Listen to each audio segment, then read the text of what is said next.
We live in a throwaway culture. The term throwaway culture is not a new term, actually. It's really a term that was coined in the 1950s. It's hard to believe that that concept existed then, but in 1955, Life magazine did an article called Throwaway Living. Instead of blowing our noses with cloth handkerchiefs, as did our grandmothers and grandfathers, we began to use disposable tissues. We threw them away.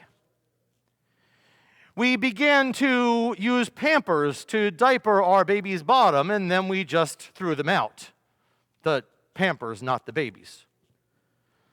We buy a pair of socks, and we throw them away when we're done. When was the last time any of you darned a sock? We buy packaged water in bottles, and then we throw the bottles away.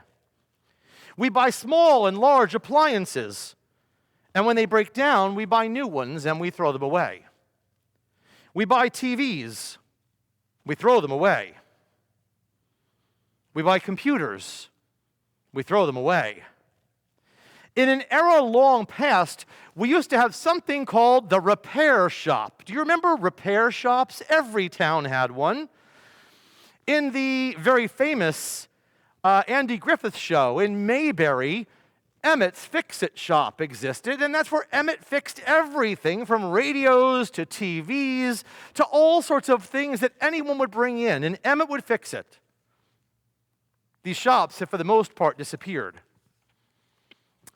There is a new concept out, however, and it's come out since 2002. It's called Repair Cafe.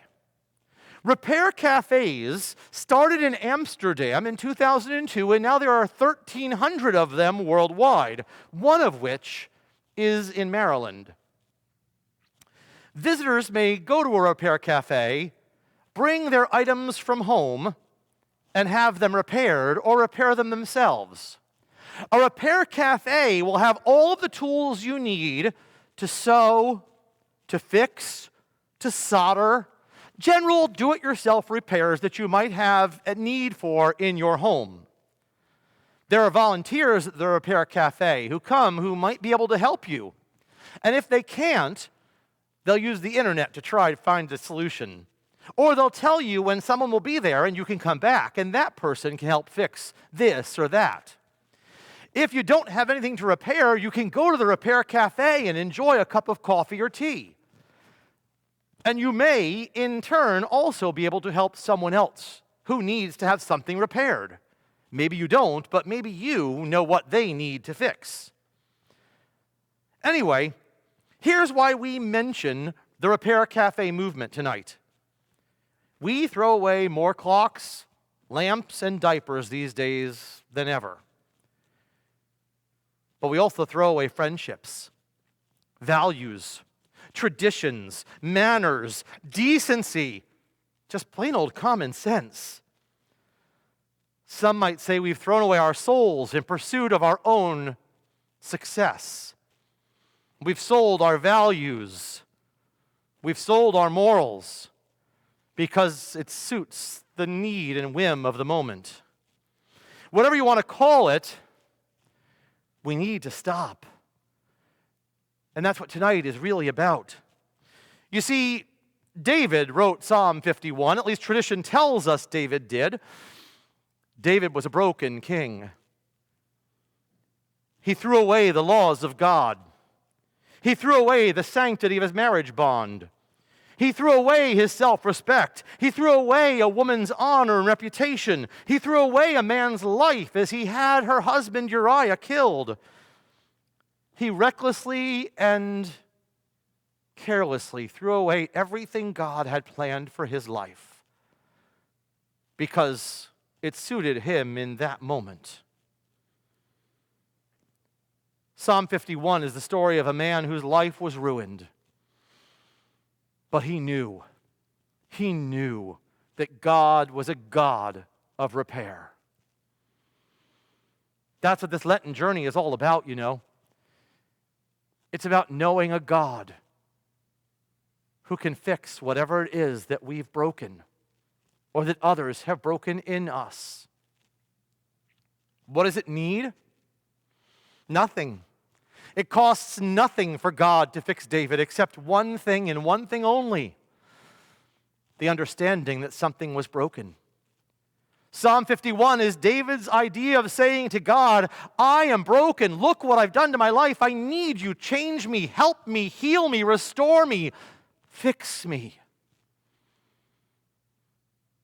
But as any of us who've known and loved someone in addiction, or perhaps been in addiction ourselves, can attest, the first step is admitting you've got a problem. God can't fix what we won't admit is broken. And so tonight we begin the journey. We begin the next 40 days of telling God honestly, sometimes even painfully, we're broken. Help us. Heal us. Restore us. Fix us. And so we begin this journey. Like David, we know we have the disease. We know we have the symptoms, the selfishness, the impetuousness, the anger, the resentment, the hurt, the envy. We know the signs of our own disease. It doesn't make us bad people. It makes us people. And people are broken. People hurt. And hurt people hurt other people. It's not meant to be a condemning message tonight. It's meant to be a comforting one. So wherever you are in your own heart, whatever brokenness you feel you need God to restore, know that there is only one cost. And that cost is at least understanding that it needs to be fixed. And God can take care of the rest. What David understood in Psalm 51 is the message of Ash Wednesday. It's the message of the Lenten journey, and it's the most important message we find as we begin this journey together. We're all broken in one way or another. If you think you're not, you're prideful, and that's a brokenness too. But even more important than our brokenness is the grace, the power, and the love of a God who has always been in the repair business. Amen.